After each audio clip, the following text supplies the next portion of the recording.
বাবা, কিছু বলবে বড় বউ? আজ আপনার ছেলে দুটো ইলিশ মাছের মাথা এনেছিল, তাই দিয়ে একটু কচুর শাক করেছি।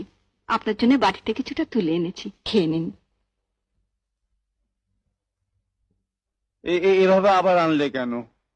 ভাতের সঙ্গে খেতাম। তখন তো সবার মধ্যে আপনাকে বেশি দিতে পারি না, অথচ আমি জানি আপনি কচু শাক খেতে কত ভালোবাসেন। তোমার শাশুড়ি ঠাকুরের এখন কোথায়? উনি তন্দ্রার মামা তন্দ্রার ঘরে বসে গল্প করছেন। আপনি খান, আমি ওদিকটা নজর রাখছি।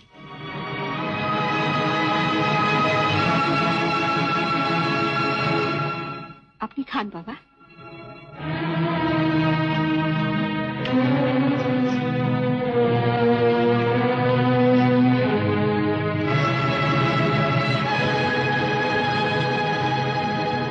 কেমন খেতে হয়েছে বাবা? দারুণ, দারুণ হয়েছে কচুর শাক।